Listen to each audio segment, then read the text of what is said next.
This episode of On the Ropes is brought to you by BWC. Boxing with Chris is a YouTube channel and podcast that covers the latest in boxing news, updates on prospective fighters, as well as interviews of both past and present boxers. Be sure to follow us on YouTube and Instagram for more updates and news. BWC, keep it A more than 92. If you would like to have your advertisement featured here, please email boxingwithchrismedia@gmail.com. Enjoy the pod.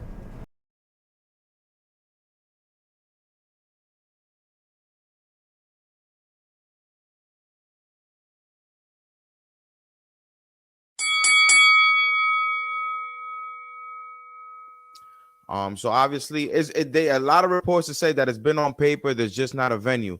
So what are the percentages right now of your son David Benavidez versus Caleb Plant? It's basically a done deal. We just don't have a venue and a date yet. Is that true?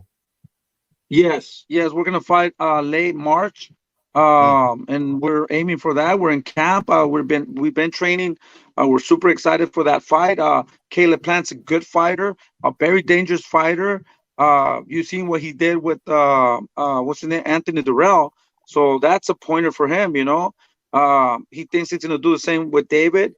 In my mind, I tell you right now, I see David stopping him, like in the 8-9 round. I'm so confident of David's skills, and and that's what we got to do. We got to look impressive in order to go to the bigger fights. If we want to fight Canelo one day, that I don't think Canelo would ever fight David. He will never. That's a mandatory. So winner of this fight will face Canelo. I don't think it's gonna happen. He's gonna leave those belts vacant. And but there's David Morrell, there's Boo Boo, there's Charlo. I mean, there's so many other fighters that we can fight. Those are the fights that people want to see.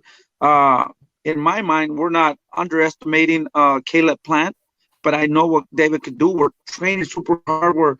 We're taking him very serious, and that's very personal. That's a fight that we hate each other, so that makes it more exciting. But at the end of the day, we got to come prepare and take care of business, look impressive in order to get the bigger fights.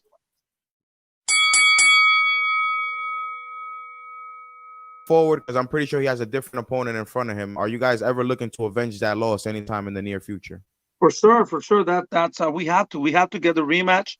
I'm not gonna, I'm gonna give the fighter his my respects. He won fair and square. It's not like we're butthurt that we lost. Let him have his fame.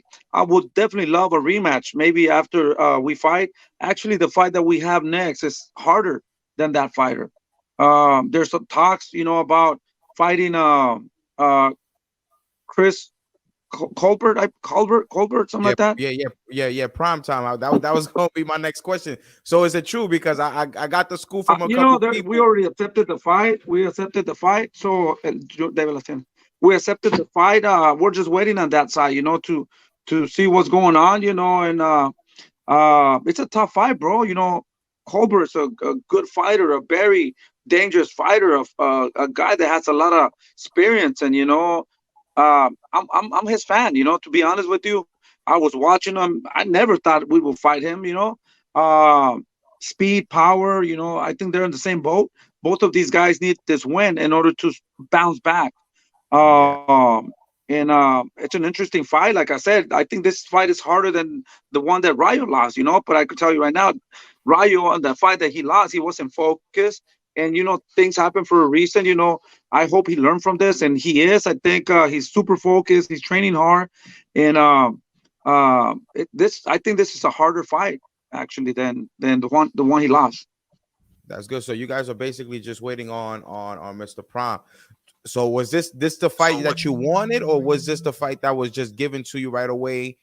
Because it's interesting, both guys coming off losses, obviously being upset.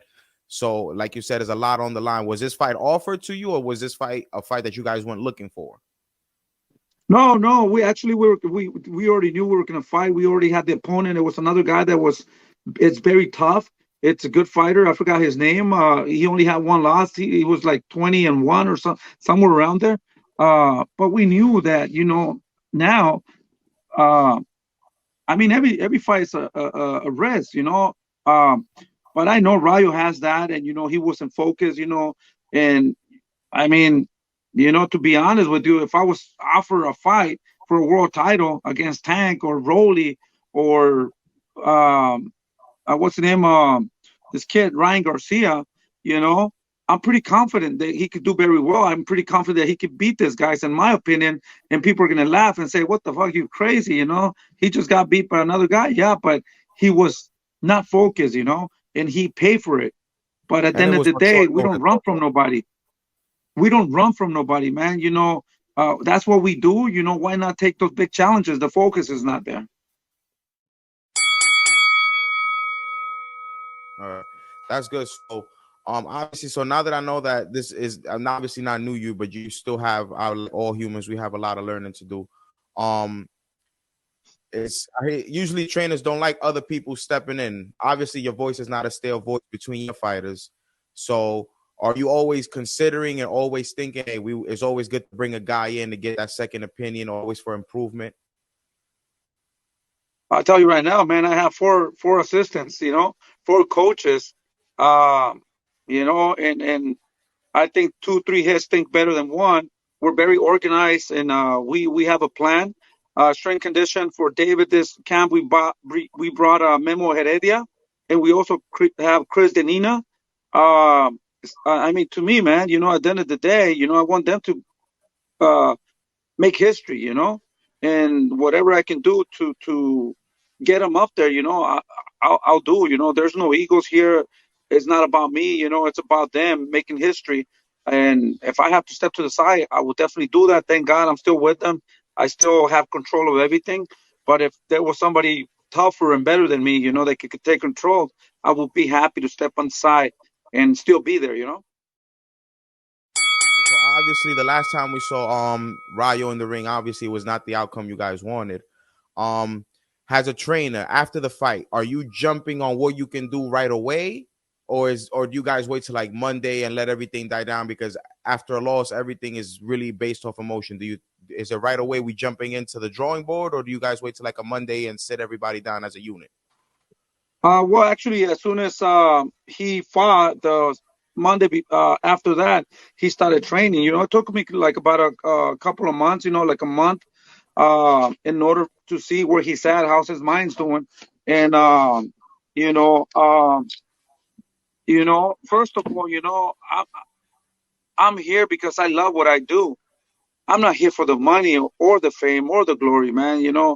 I enjoy doing what I do, and I gotta see where his head is, and little by little test him and come back. I even told him, you know what? I think you've been working hard. Take some vacations, some days off, and come back. He decided he didn't want to go. So to me, that's showing me and that he wants to continue. And I mean, this is what he says he loves, and at the end of the day, we fall, we get up, and we keep going, Nothing's easy right now. I mean, once you get in that ring, no opponent is easy. Uh, now, he's gonna fight on David's card. He's getting ready. He's focused. He's in camp. He's in lockdown, like a lot of people say. He's there. We're watching him. And we're trying to help him, and he wants to do it. So he's there. He left everything he loves, his mom, his family, and all that, to stay in camp. So girlfriend or whatever. There's nothing here. He's in camp and. Getting ready, no excuses. You fall and you get up, and that's what champions do. The focus is not there. All right. So I want to switch gears a little bit. Obviously, about a week and a half ago, we had the Tank and Garcia, but first, and then obviously, Jerome Boots Ennis received a lot of criticism. I was there in DC for the fight. I covered the fight. Me and a couple friends, we stepped over there. So, what do you think about Jerome Boots Ennis now being the IBF, interim champion? He received a lot of criticism for not stopping the guy and for, lack of skill, because they said, he wasn't cutting off the ring against a guy he should have gotten out of there. He won. I think he won. He looked good. I mean, you're not going to knock everybody out. Sometimes the styles do not match up with each other, So he won, and that's what matters. I think he's a great fighter, and he's going to keep improving. And I mean, you're not going to knock everybody out. There's going to be fights that are it could have gone either way or whatever. He got the victory, and that's all that matters at this point.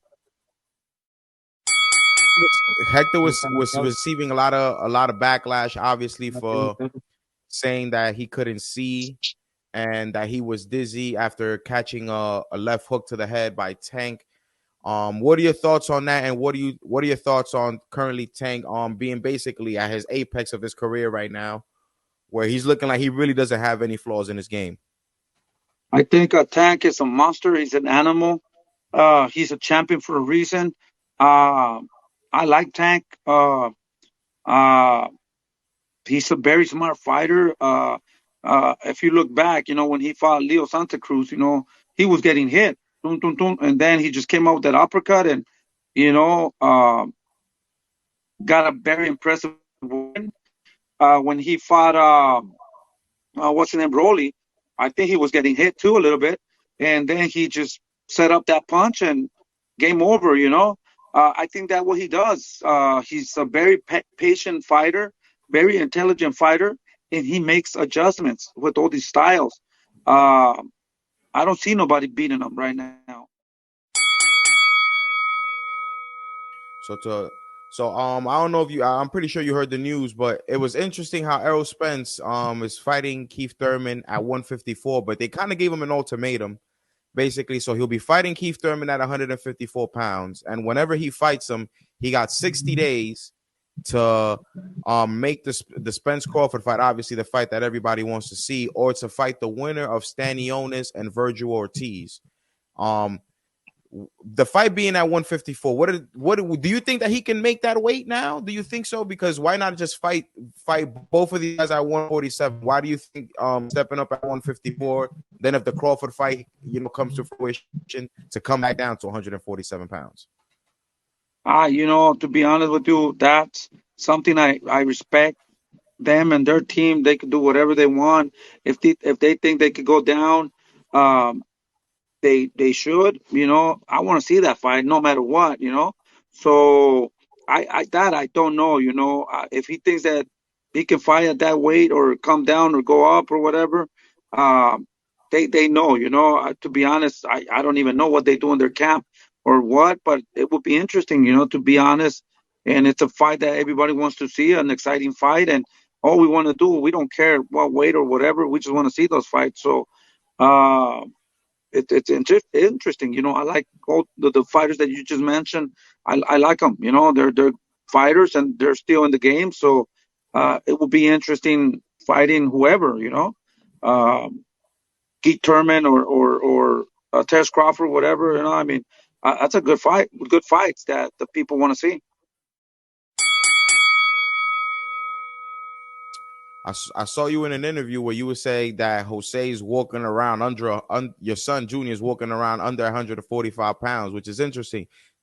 What would be next for him? Would you like to see him back at welterweight where he got his notoriety, where he got the shine that he deserved, or do you want to see him back at 154 pounds? It doesn't matter. And like I said, he could do, I think, 147, 154. I mean, those weights are not a problem. I would love to see him fight maybe Adrian Broner or anybody that's up there, Lara, maybe at 160. I mean, there's so many fighters up there. We're getting ready. We're we're aiming at May.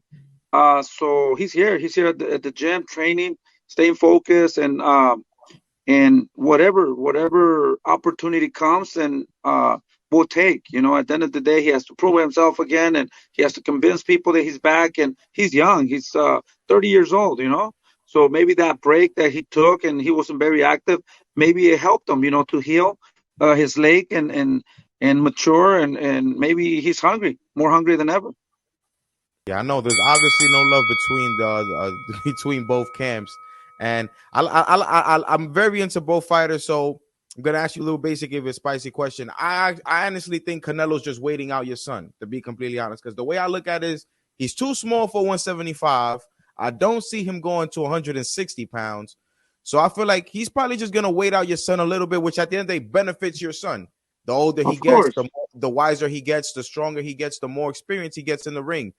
So, but if he somehow finds a way to slither out, is there an alternative fight that you can say will take, or would you actually pack your bags and move up to 175 pounds? My focus right now, it's Caleb Plant. We want to send him to the hospital. You know, we have to, I'm not trying to be mean, but this is boxing, man. You Of course. know, my biggest satisfaction would be seeing him in the canvas, knocked out, and that's what he wants to do too. I mean, this is boxing. People like knockouts. People like seeing blood.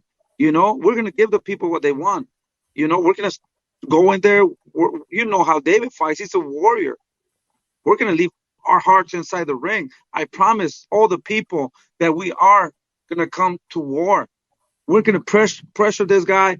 We're going to try to knock him out. We're going to try to hurt this guy. We are going to try to send him to the hospital. This, I guarantee you that's what we want to do.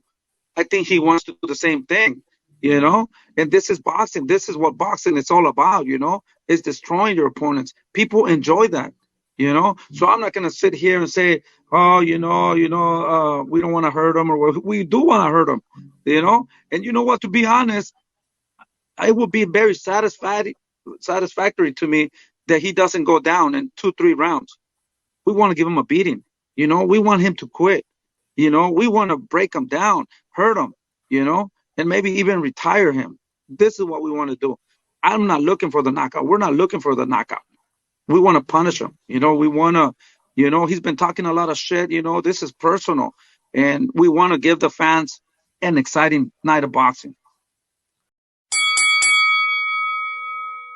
So obviously there's a lot of fighters that a lot of people look up to your son, and just to you in general, to believe it or not, here on the East Coast, people love you out here. When I speak to the Mexicans, to the Ecuadorians, me being Dominican, to me, when I speak to all the Latinos, obviously the blacks, everybody, you have a huge fan base here on the East Coast in New York. What do you want to say to the people here in New York that got a lot of support and love for you? And would you ever consider having a fight anywhere near on the East Coast? Yeah, and before I answer that, I don't want to sound cocky and all that, but in boxing or what you do, you got to believe that you're the best.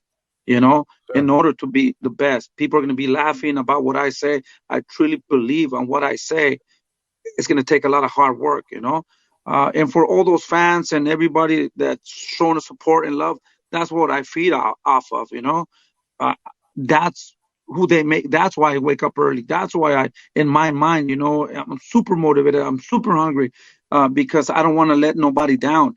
I feel a lot of love all over the world. And, now it's an obligation for me to give them what they want. And I want them to see that they are supporting one of the biggest and best trainer in the world. And I'm not going to stop until that happens. I see you got a lot of training going on, obviously, with your fighters, but I see you do a lot of work in the community. You got a lot of kids there. You're helping them, and it's good. What do you gotta say to young fighters up and coming that want to go pro? Maybe that they don't have that voice, or just need that extra push to get to the next level. That they don't have a guy like you in there, and that can help them. Obviously, anything's possible once you put your mind into it. Anything's possible. I grew up without parents. I grew up in the streets. My mom and my dad separated when I was 2 years old. And, I came to the United States when I was 11 years old, and I made it happen. Look where I'm at, to me, that's a big accomplishment. I only went to second grade in Mexico, and I could barely read, and that, I'm not ashamed of it. I've been educating myself in life, through the process and getting educated and working hard and respect people and doing all that, I mean, if you put it in your mind, anything's possible. Anything's possible. Whatever you want to do in life, you can make it happen. You just gotta work hard, stay focused, and don't let nobody take your dreams away. it was a pleasure, Jose. Thank you so much. You have a Thank wonderful you. night. Salute to the family, and you'll definitely be hearing from me soon. Have a good day. Thank Over here, it'll be nighttime, but have a good day, and best of luck to any future plans you guys got going on. We'll see each other soon. All right. Thank you, buddy. Thank you. Thank you, buddy.